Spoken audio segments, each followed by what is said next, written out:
What's up guys, it's Devin here at TSTV. This week we're out here at State Line Hunting Ranch in Louisiana. We're going to do a little bit of archery hunting and also some night hunting as well. For my spring break from the Air Force Academy, I decided I wanted to go on a hog hunt. After getting out of class on Friday and getting changed back into my civilian clothes, I got on a plane and flew home. The next day we spent a little bit of time at the range. I got out my 6.5 Creedmoor and shot it.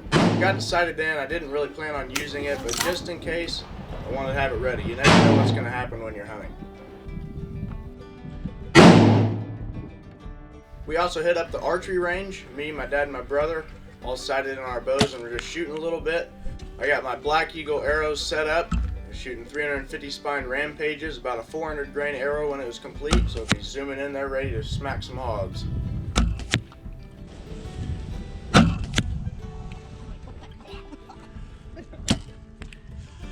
Alright, I'll trade you here. I got the camera, you got my bow. Alright, so just shot 4 arrows at 40 yards. Going down here, let's see how it looks. It's pretty good so far. I think they come in a little further out, won't be too bad. So that's what we're working with. Slightly left, got a little bit of wind, but for 40 yards, looks good. We got all of our gear packed up, met up with the rest of our hunting party. We had a group of 4 guys. We got on the road. We had about an 8-hour drive down to Louisiana, so it wasn't too bad. When we arrived, we met our guide Cole and his wife Carla. They were great and awesome to meet, and then we took a quick tour around the property. That's where Mr. Paul always wants to sit. As we were driving around, checking out the stands and seeing what the feeders looked like, we came up on a feeder that had a group of hogs, and I guess Ed just had this hog fever going, so he starts cranking up his bow as quick as he can and hops out and tries to get on them. Where? Yeah, they are. Stop. Get my gun. They're gonna be gone. No, they're not. There he goes. Give me that arrow. We started out about 80 to 100 yards away from them. The wind was perfect. It was blowing right in our face, directly away from the hogs. They honestly didn't even know we were coming. We snuck up the side of the trees there, stayed real tight to the tree row. We closed the distance. We got up to about 40 yards. The rangefinder was kind of messing up, and so Ed couldn't figure out exactly how far they were. Speak to this tree.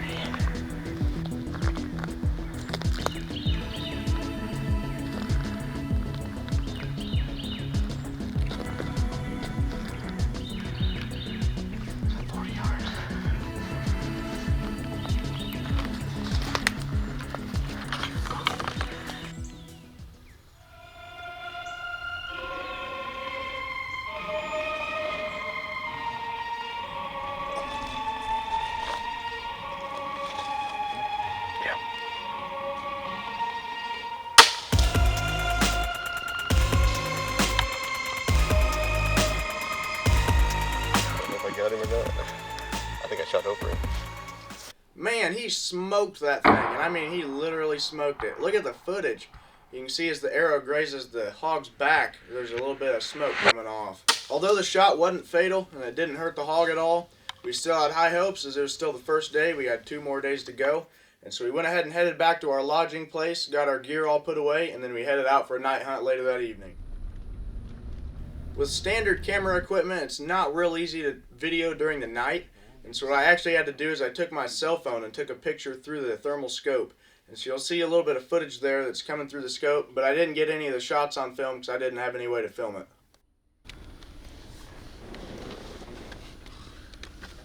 Oh yeah. After driving around a little bit and checking a few fields, we got on a group of hogs. Let's just ease on up there, see if we can get close enough to get it turned where you can see. Ed got on the 308 and made quick work, taking a good shot on that hog.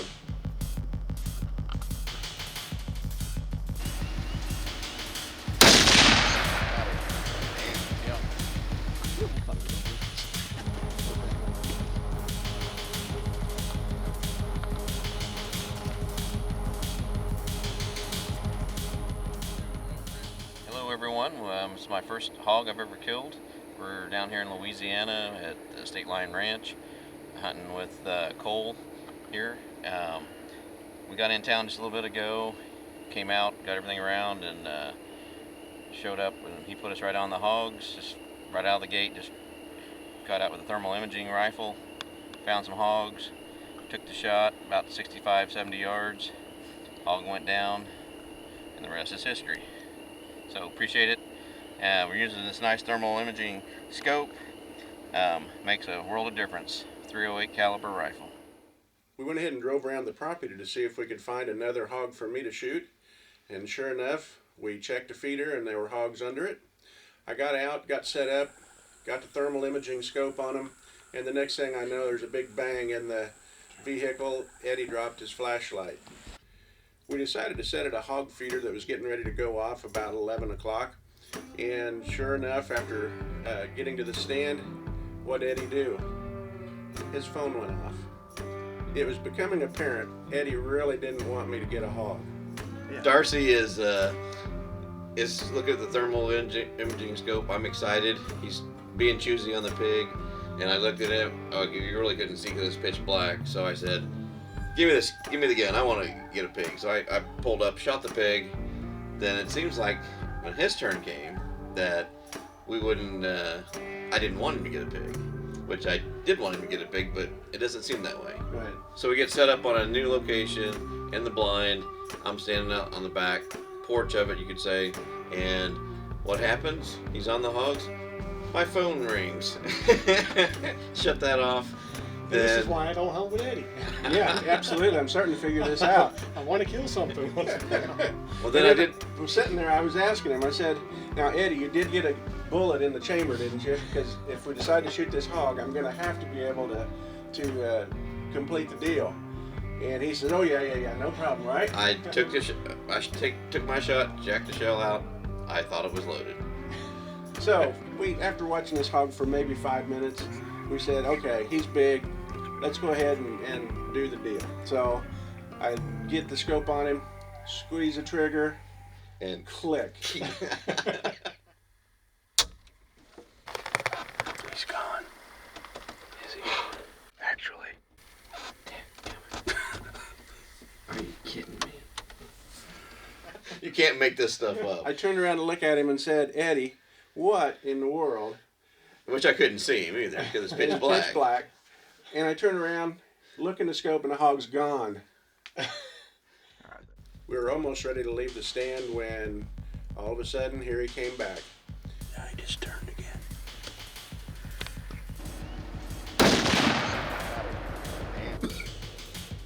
Get it? You get it?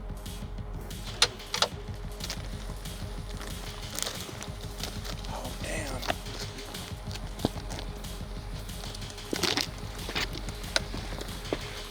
Oh yeah.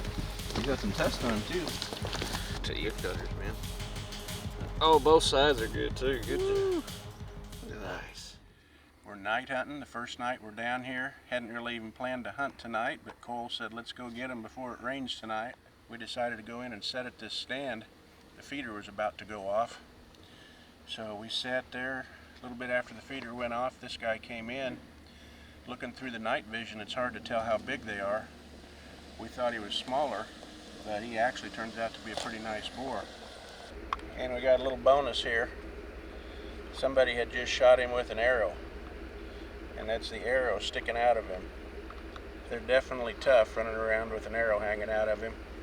The first night was a success. We got 2 hogs down, 2 tags already filled, and we still got 2 more days to go. We threw Ed's pig up on the scale. It weighed in right at 84 pounds, and then we threw my dad's hog on the scale, and it was 129 pounds. Alright guys, we're out here for the first morning. We had success last night with the 2 night hunt hogs. But now I'm out here with my bow. We're sitting on a feeder about 20 yards or so. But we'll see what happens.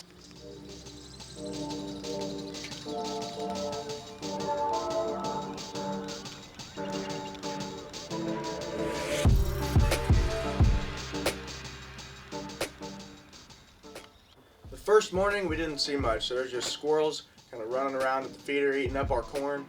But We did have some success as a party. Farron did get to shoot a hog.